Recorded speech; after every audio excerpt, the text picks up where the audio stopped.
So a few nights ago, the Philadelphia 76ers had a statement win against the Milwaukee Bucks. In this game, the Philadelphia 76ers made an insane comeback and snapped the Milwaukee Bucks 16-game winning streak. Joel Embiid, James Harden, and Tyrese Maxey all did their thing. James Harden led the way with 38 points, a vintage moment for him. Joel Embiid had 31 points and 10 assists, and Maxey pitched in 26 of his own. I mean, to beat a team like Milwaukee that was legit unbeatable for the last month and a half was amazing, and it got me thinking. The 76ers have been playing very great NBA basketball over the last 2 or so months, and seems like not a lot of people are talking about it. This is a very dangerous team, and I'm kind of surprised that a lot of people are sleeping on them. When we talk about the Eastern Conference, the main topics are the Milwaukee Bucks and the Boston Celtics. Those are the two teams currently fighting for the #1 seed in that conference. But at the same time, the Sixers should definitely be in that conversation as well. I mean, if you don't want to hear me say it, you have to at least listen to the stats. And when we look at them, it shows. The Philadelphia 76ers have been like the second hottest team in the NBA over the last 2 months. In December, this team had the 3rd best record for that month.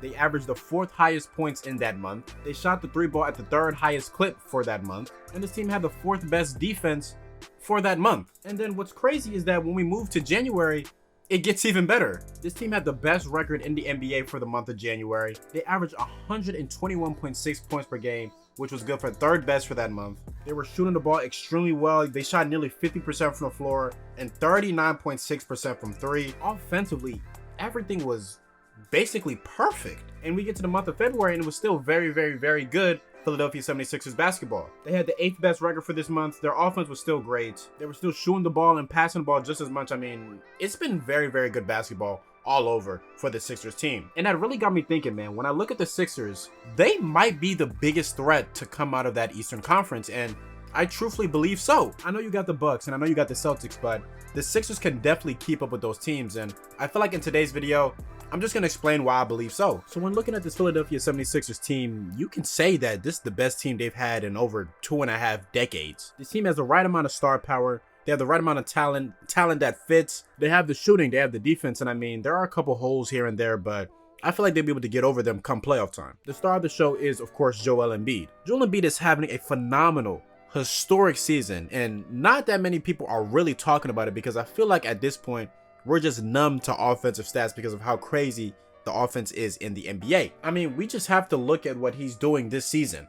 On the year, Joel Embiid is averaging 33 points per game. If we look back in NBA history, no center has averaged 33 or more points per game since Bob McAdoo did it. And might I add, Bob McAdoo did it in 1971, averaging 43 minutes a game. Joel Embiid is averaging just a hair above 35 minutes per game. He's grabbing 10 rebounds, he's dishing out 4 assists per game, and might I add, he's playing elite level defense. Defensive player of the year level defense. He's shooting 53% from the field, about 34% from 3, and 85% from the free throw line. I feel like Joel Embiid is going to be a player that in 20 or so years, people are going to look back and really underrate his career. Because when you look at his accolade sheet, it doesn't scream like craziest probably NBA center we've ever seen. And I mean, we see it again this year. He wasn't even an all-star starter, which was pretty crazy. Joel Embiid has never made an all-NBA first team, which he definitely should have. And he's never won MVP. Problem as to why that is because Nikola Jokic is also part of this NBA and he's going crazy as well. He should have won an MVP, but I believe the first year he got injured. The second year, the Sixers made the trade for James Harden, so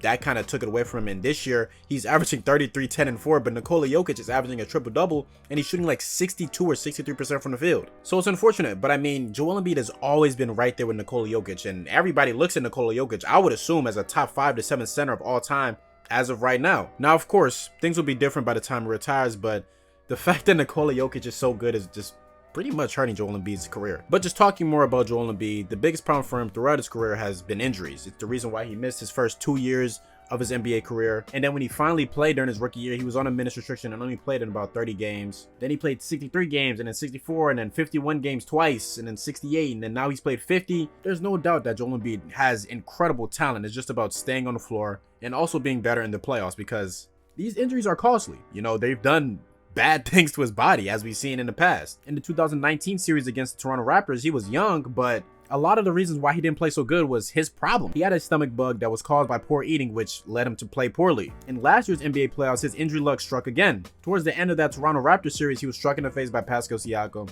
He had a fracture that kept him out of the first 2 games in the second round. And that second round has not been kind to Joel Embiid. He has yet to make it out of there. So we're looking at this year. It could be the first year that it finally happens, but we'll have to wait and see. But if one thing's for sure, there's no denying Joel Embiid's talent. I mean, if you look across the league, he is probably one of the top 3 hardest players to guard, because you talk about his level of defense paired with his level of scoring, facilitating, rebounding, all of it. He's like a legit unicorn. I mean, the type of player that he is, we have actually like never seen it in the NBA. And it was super scary last year, but now you pair him alongside another superstar level player in James Harden, and it gets even scarier, man.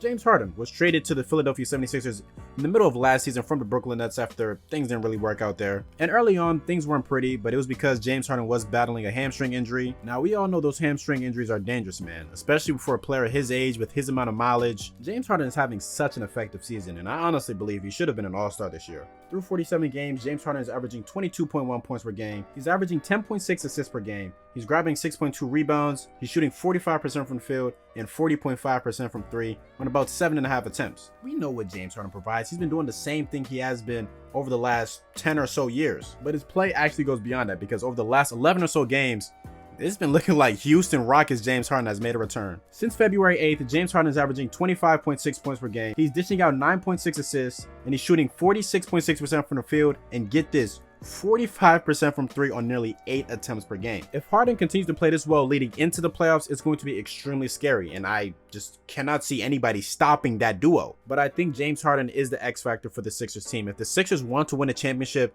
James Harden is going to have to play exquisite basketball. He needs to be a 25-10 player throughout the playoffs for them to have a real shot at winning that Larry O'Brien trophy. But Tyrese Maxey, man, what a third option he has been for the Sixers team. The things that Tyrese Maxey does on an NBA court at just 22 years old is incredible. I mean, you talk about the composure and poise he has for a young combo guard. This year has been very weird for him because Doc Rivers doesn't know if he wants to start him or bench him. I don't know what Doc Rivers is doing half the time, I'm gonna be honest, but still, through it all, Tyrese Maxey has been borderline elite this year. On the season, Tyrese Maxey is averaging 20 points, and he's shooting 46% from the field and 39.5% from 3. He's playing his role. He can play off ball. He can play on ball. He's a great spark plug and the ideal shooting guard alongside James Harden.